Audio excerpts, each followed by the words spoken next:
You'll find nothing in your life more satisfying than being a woman and interested in farming. You can do it. We make good decisions. We make decisions based on long-range views and compassion, and we can certainly be farmers, and it's very rewarding work for anyone.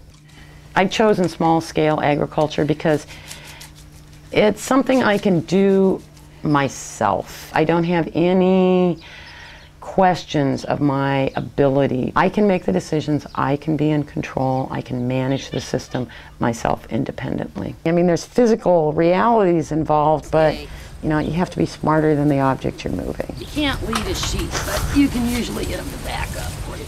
So I'm going to give you red ones. Yeah. Put it on bread, make yourself some garlic toast. If you're going to make any sautés or soups, it'd be nice in there. She does. Yeah, so don't overdo it in your salad. Kind of get used to the flavor and try it in some other places There you too. go, come on.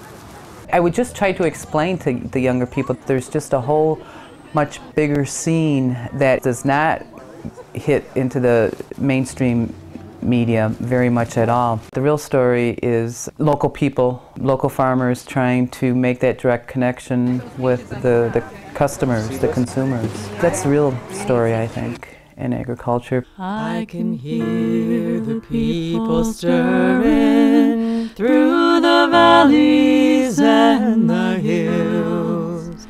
I can hear the people stirring as I go, as I go. I can hear the people stirring through the valleys and the hills. I'm a-going home to freedom. Bless my soul, bless my soul.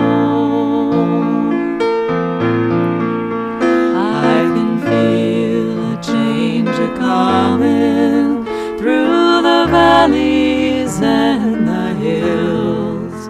I can feel a change a-coming as I go, as I go.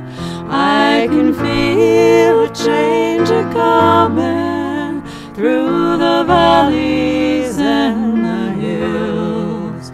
I'm a-going home to freedom. Bless my soul.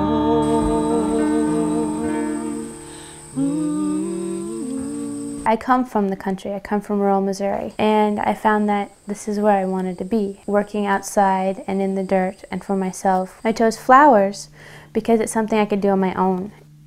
I had wanted to be a farmer for a long, long time, and ever since I was in college, I decided that I wanted to farm. My education and training is all in agricultural ecosystems and agricultural production and systems management, and so I knew how I wanted to do it, and I knew it would be more of an ecosystem approach to farming.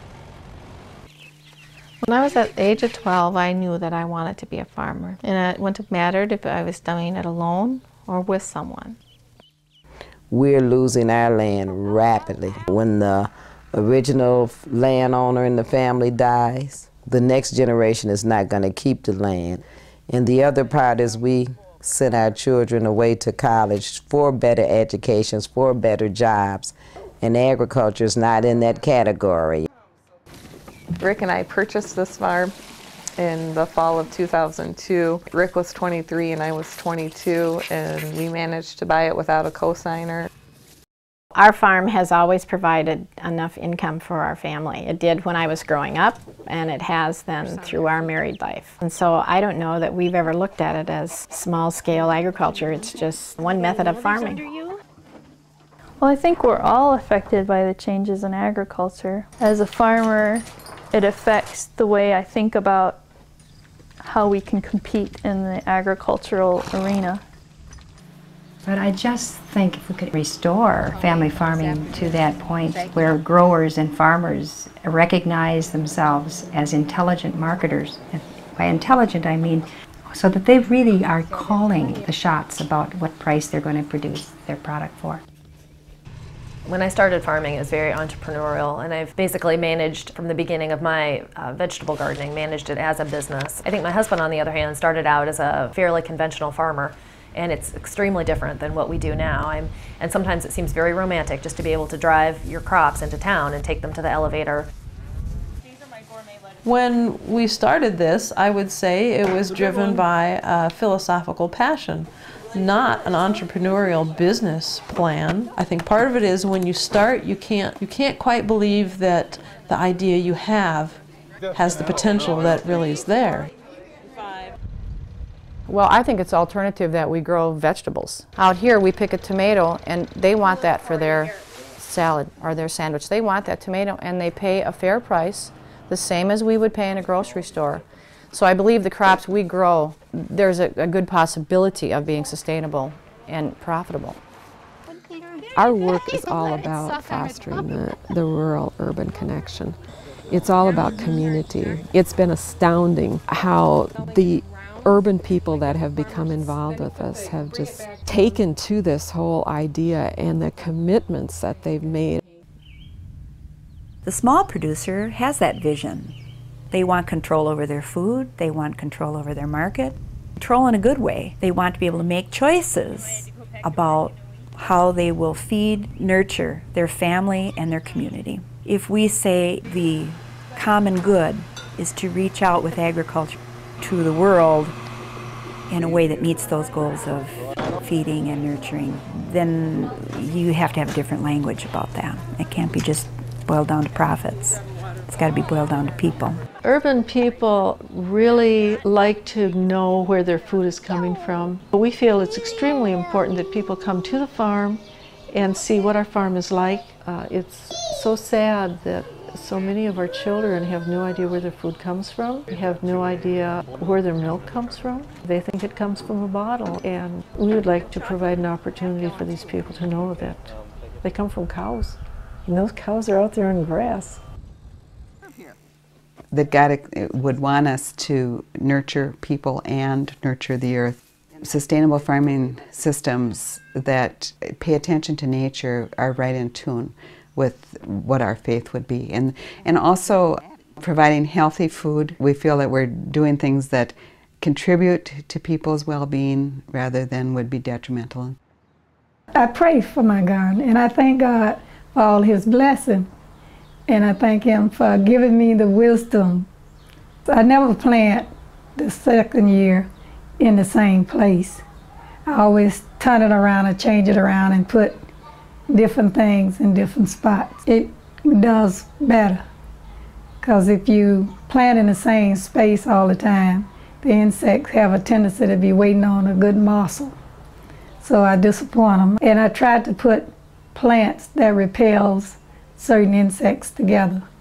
And carrots like tomatoes, and string beans and cabbage go well. Nothing like Swiss chard, so you can plant it where sludges won't eat Swiss chard. When I started to go into holistic management and I was setting up fences and getting pastures ready for the animals to graze, I was out there listening to what the bird life was around me. I was wanting to know what the plant materials were that were coming up in my pasture. That connection literally to the soil is, I think, critical to farming, and I see people farther and farther removed from that when they have a lot of equipment that does the work for them. And I'm not professing that we should go back to all hoeing and all mechanical cultivation. I just feel as though we need to be mindful that we don't lose that balance, that we don't lose touch with the spirit of the soil. Biodiversity is the key, really the key to answering the problems on the farm, and it's probably really the key to answering the problems of society. Biodiversity is nature's pattern in society or on a farm. I believe that sustainable farming was meant to evolve. People are starting to realize and take notice of what they're eating. They're more health conscious, they're more air quality conscious, they're more community conscious. I believe that revolution is coming by a greater means than mankind can evoke. I think it's evolving from something spiritually.